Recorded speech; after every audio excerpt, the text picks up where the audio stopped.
할렐루야, 할렐루야. 네, 우리 특송했네요. 박수 한 번 더 할까요? 네.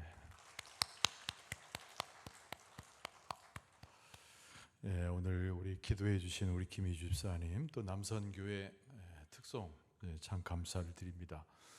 아까 특송하러 남선교회 혼들이 쫙 나오는데 굉장히 제 마음에도 든든하고 하나님께서 또 축복과 은혜를 더하시는 우리 남자 성도님들의 대표 주자다라는 생각을 또 해보게 되었습니다. 너무나 감사 말씀을 드리고요. 또 온토스에 오는 우리 성도님들도 환영합니다. 또 우리 어린 자녀도 좀 보이는데 환영하고요. 하나님께서 또 이 아침에 은혜를 새롭게 하시고 또 말씀 가운데 굳건히 하셔서 또 하나님을 바라볼 수 있도록 은총 허락하실 줄로 믿습니다. 오늘은 마가복음 14장 우리 3절로 9절까지 그를 기억하리라, 그를 기억하리라, 예수님께서 하셨던 말씀의 한 부분을 제목으로 잡았습니다. 예수님 앞에 향유를 가지고 와서 머리에 기름 부은 여인, 오늘 본문의 말씀을 요약할 수 있는 하나의 표현이지요. 향유를 가져와서 예수님의 머리 위에 기름을 부은 여인. 오늘 본문의 말씀에는요, 뭘로 시작합니까? 때와 장소를 일러주면서 예수님께서 거하셨던 그 장소에 대한 소상한 표현으로 오늘 본문의 말씀이 시작되고 있습니다. 여러분 3절에 보면은 예수께서 베다니 나병 환자 시몬의 집에서 식사하실 때에라고 되어 있어요. 예수님께서 복음을 전파하셨습니다. 유월절 즈음에 예루살렘에서 하늘의 복음을 전하셨죠.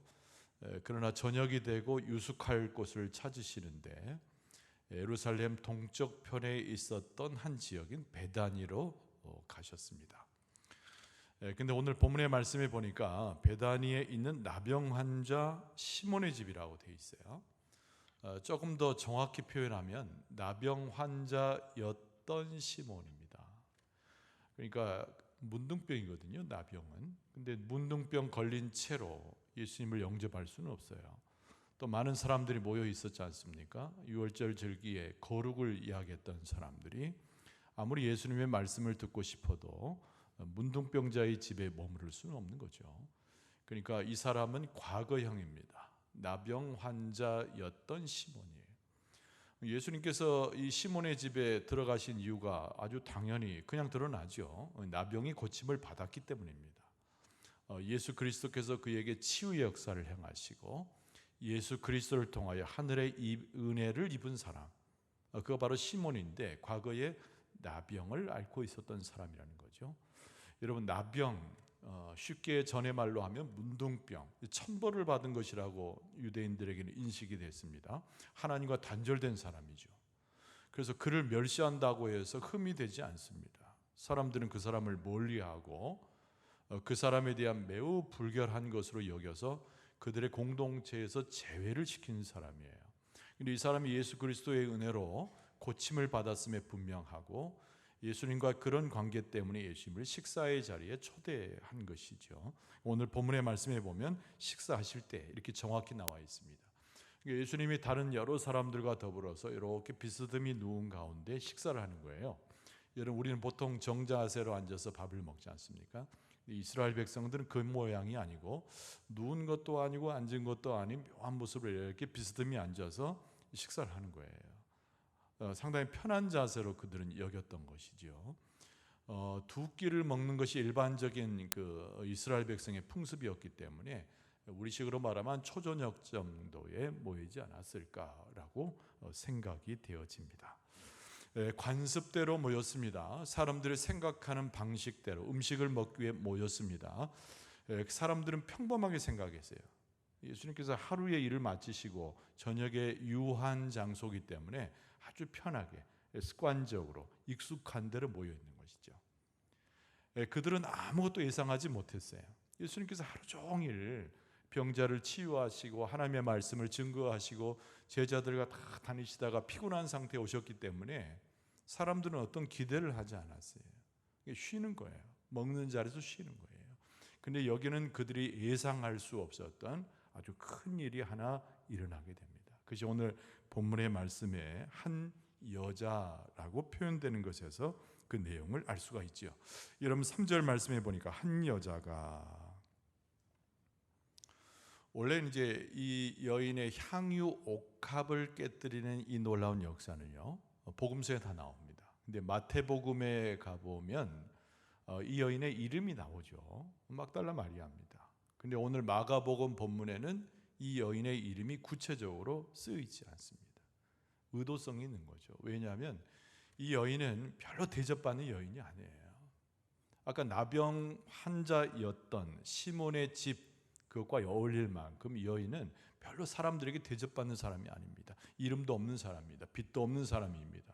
어떤 위치를 갖고 있지 못해요. 그래서 마가복음은 뭐라고 썼습니까? 그냥 한 여자 이렇게 이야기합니다. 한 여인, 한 여자 이렇게 말하는 거예요.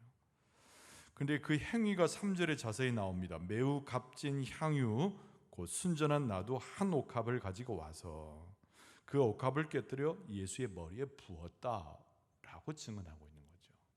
이 여인이 하나 가지고 왔는데 매우 값진 향유예요. 설명을 해줍니다.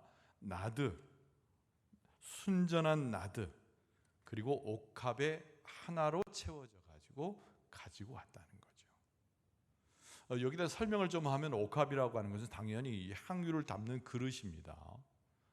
근데 그 당시에 향유가 값어치가 있었기 때문에 이 향유를 담는 옥합도 매우 값어치가 있는 거예요. 물론 당연히 향유가 더 중요하죠. 근데 그 향유는 여기서 표현한 대로 값졌다는 거예요. 비쌌다는 겁니다. 그 냄새도 진동할 만큼 대단히 큰 역할을 했고요. 그리고 무엇보다도 여기서 뭐라고 했냐면 순전하다는 표현이 나오잖아요. 순전하다. 이게 매우 순수한 겁니다. 순결한 것이죠.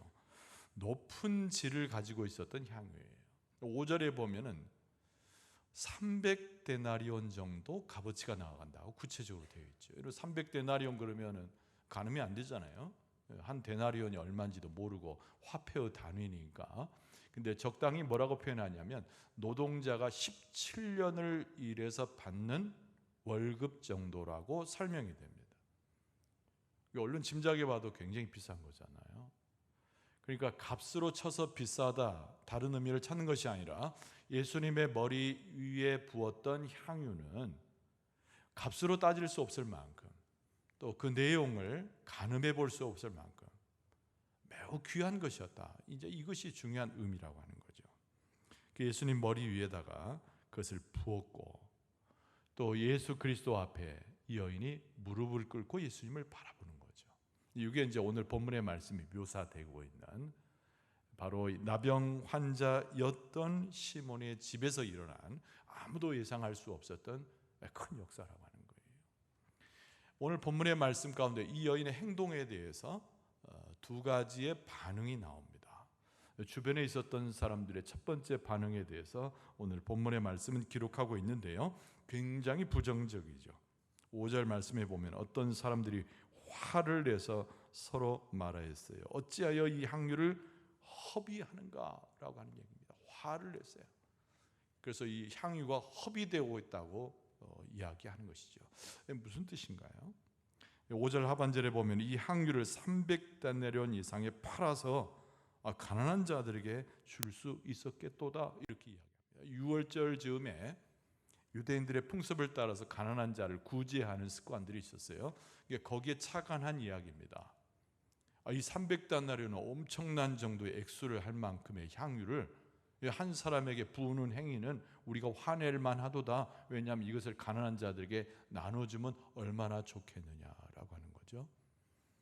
그러니까 예수 그리스도의 머리 위에다가 향유를 부은 이 여인의 행동을 아무도 이해하지 못했다는 거예요. 우리가 믿음의 삶을 산다고 할 때 믿음의 삶은 무엇이라고 각각 정의할 수 있어요. 내가 믿음의 삶을 살기 때문에 오늘 이 아침에도 나왔다고 스스로 고백을 해요. 그러나 실상 우리의 심령 깊은 가운데 들어가면 믿음이 뭔지, 그 믿음을 실천하는 삶이 무엇인지 무지한 것이 우리의 모습임을 감출 수 없다는 겁니다.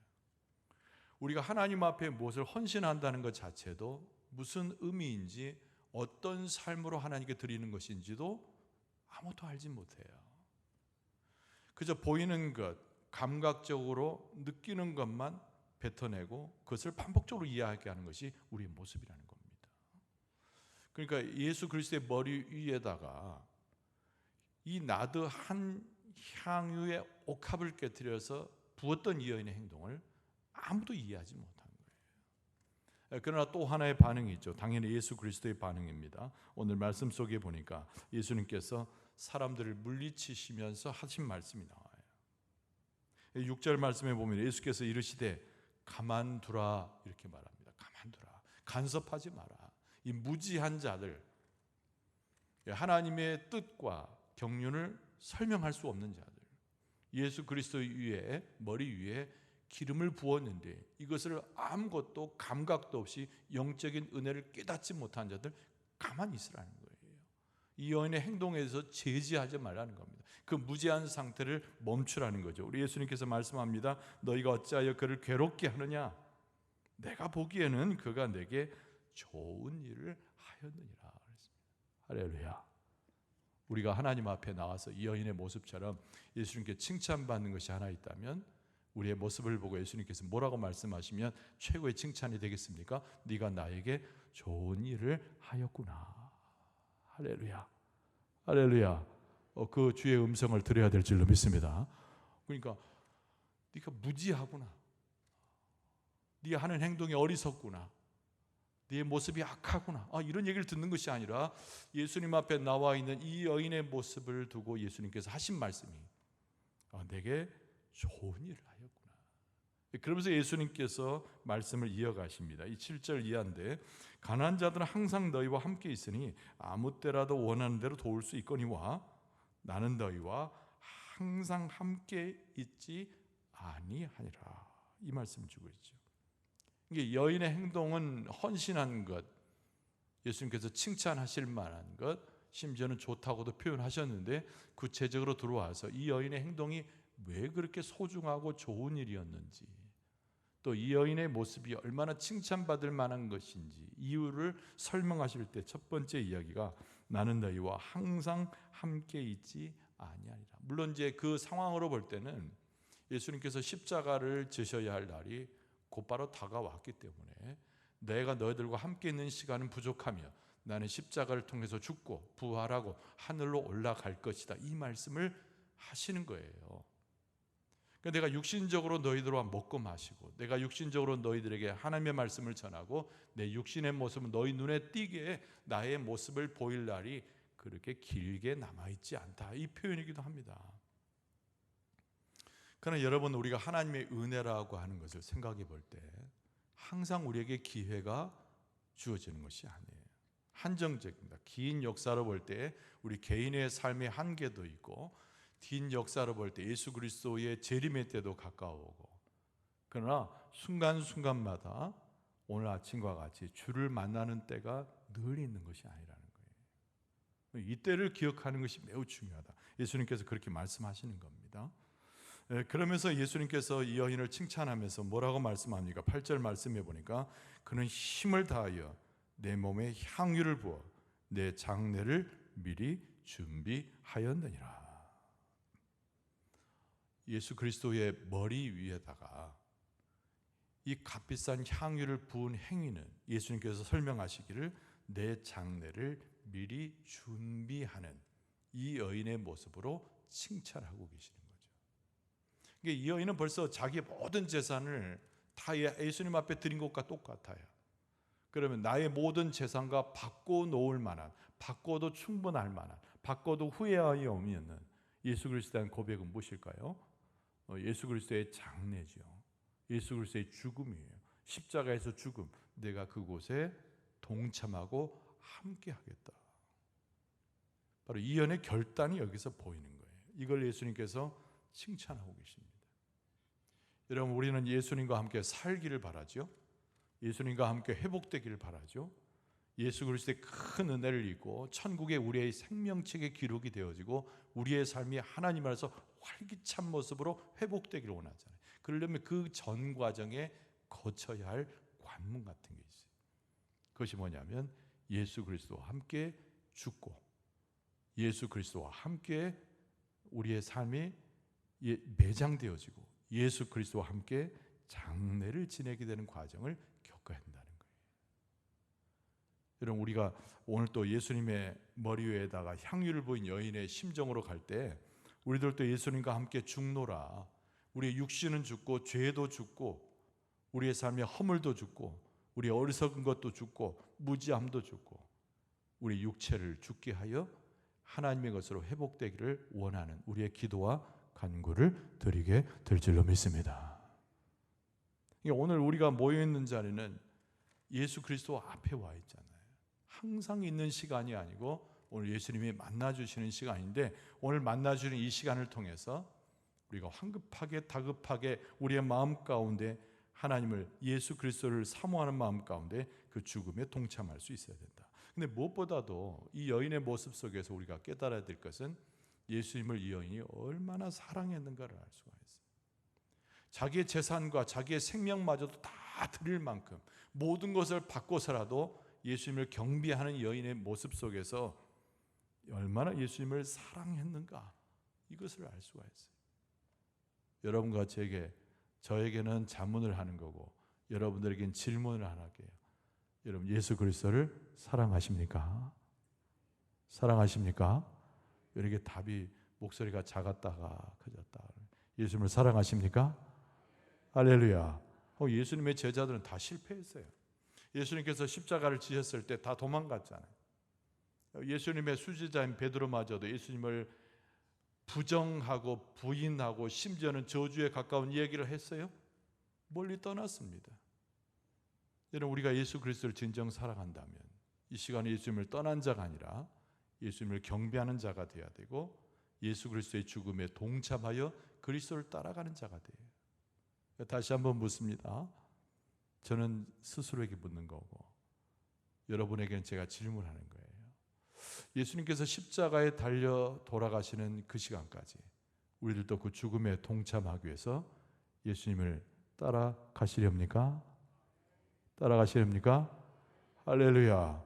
대단한 고백이에요. 이런 아멘의 고백이 어떻게 나올 수 있을까? 저도 조금 놀라는데, 하나님께서 여러분, 우리가 아멘 할 수 있도록 우리의 심령과 입술을 주장하신 줄로 믿습니다. 바로 이 여인의 모습이 그렇다는 거예요. 주변에 있는 사람들이 전부 어리석고 이해하지 못하고 무지하고 예수님 앞에 헌신하지 못하고 경배하지 못하고 자기의 삶을 드리지 못하는 상황에서도 이름 없는 이 여인이, 아무도 대접하지 못한 이 여인이 문둥병자였던 나병 환자였던 시몬의 집에서 예수님을 만나가지고 자기의 모든 것을 예수님 앞에 드리면서 예수님에 대한 진정한 사랑을 고백했다는 겁니다. 그러니까 우리가 예수님에 대한 진정한 사랑이 우리에게 고백하는데 짤막하게 세 가지로 정리하면, 첫 번째로는 예수님의 십자가의 은혜를 기억하는 거예요. 따라서 합시다. 예수님의 십자가의 은혜를 기억해야 합니다. 그다음 두 번째는 예수님을 언제라도 경배하는 거예요. 따라서 합시다. 예수님을 언제라도 경배하겠습니다. 세 번째는 뭐냐면 그게 믿음의 삶인데, 예수 그리스도를 따라가는, 예수 그리스도를 위한 삶을 살아야 된다는 거죠. 따라서 합시다. 우리는 예수님을 위해서 살아가는 하나님의 백성입니다. 예수 그리스도의 십자가의 은혜를 기억하고 늘 예수님을 경배하고 예수님을 위해서 내 삶을 살아가는 것, 그것이 바로 예수님을 사랑한다는 증거란 말이죠. 그래서 이 여인의 이 모습을 보고 예수님께서 인정하셨어요. 그리고 나중에 교회의 시대가 시작됐을 때 사도들을 중심으로 해서 많은 사람들이 복음을 전하는데, 그 복음을 전하는 세계 가운데 이 여인을 기억하라고 당부하시는 거죠. 그래서 오늘 본문의 말씀에 9절 말씀에 보면, 내가 진실로 너희에게 이르노니 온 천하에 어디서든지 복음이 전파되는 곳에는, 그렇습니다. 2000년의 기독교 역사를 이미 예수님께서 말씀하고 계시는 거예요. 예수 그리스도의 복음을 증거하고 예수 그리스도의 십자가를 이야기하고 하늘의 신령한 복이 증거될 때 너희들이 꼭 이것을 해라. 이 여자가 행한 일도 말하여 그를 기억하리라. 이렇게 예수님이 말씀하신 거예요. 여러분, 하나님께서 우리의 이름을 여기에 모인 우리의 이름을 기억해 주실 줄로 믿습니다. 근데 무엇라고 기억할까요? 무지했던 아무개로 기억하게 할까요? 어리석었던 그 아무개로 기억하게 될까요? 그렇지 않아요. 우리의 이름을 기억하실 때 예수 그리스도의 머리 위에 기름을 부었던 이 여인의 모습으로 우리를 기억해 주실 줄로 믿습니다. 그날 아침에 주를 경배하여 큰 은혜를 받았던 하나님의 백성으로 우리의 이름을 기억하실 줄로 믿습니다. 육신이 곤고하고 영적으로 황폐하고 세상 일로 고통을 당해도 그 가운데 해방되어지고 자유를 얻고 하나님 앞에 회복되어지고 하나님의 나라 백성으로 우뚝 섰던 우리의 모습을 기억하게 하실 줄로 믿습니다. 우리가 하늘나라 갔을 때 하나님께서 우리를 기억해 주셔야 되잖아요. 우리를 영접해 주셔야 되잖아요. 네가 이 땅 위에서 살아가는 동안 그리스도의 복음을 증거하는 그 동안 너의 헌신을 많은 사람들이 기억하고 주께서 기억하셨으므로 네가 올라온 이 시간 내가 너를 기억하노라. 할렐루야. 우리가 하나님께 기억이 되고 그리스도께 기억이 되고 세상 많은 사람들이 우리의 모습을 보고 하나님의 놀라운 역사를 경험하는 하나님의 은혜가 충만하게 될 줄로 믿습니다. 오늘 본문의 말씀 역시 이 말씀을 대하면서 예수님이 하셨던 말씀이 지금 이루어지고 있는 거잖아요. 우리가 지금 오늘 말씀 속에서 하나님의 나라 복음을 이야기하게 될 때 이 여인의 이름을 정확히 알지 못해도 마가복음에 의하면 정확히 알지 못해도 이 여인이 예수 그리스도의 머리 위에 기름을 부었다. 향유로 기름을 부었다라고 하는 것을 우리를 기억하고 오늘 또 같이 오늘 말씀 속에서 보고 있잖아요. 예수님께서 그렇게 말씀하신 대로 이루어집니다. 할렐루야. 예수께서 축복을 주시는 대로 이루어지게 될 줄로 믿습니다. 예수님께서 치유하시는 대로 체험하게 될 줄로 믿습니다. 예수님께서 해방시키는 대로 죄와 억눌렸던 모든 것에서 해방되게 될 줄로 믿습니다. 이 여인을 기억하는 모습 속에서 예수님께서 우리를 기억하셔서 함께 하시는 놀라운 은혜를 경험하게 됩니다. 이 아침에 오늘 주님을 만나는 이 아침에 여러분 하나님께서 은혜를 베풀어 주시는데 하나님의 은혜를 경험하고 다시 한번 변화가 되고 회복되어지고 주님을 경배하여 찬송하는 여러분과 저의 모습 되어줄 수 있기를 주의 이름으로 축원합니다.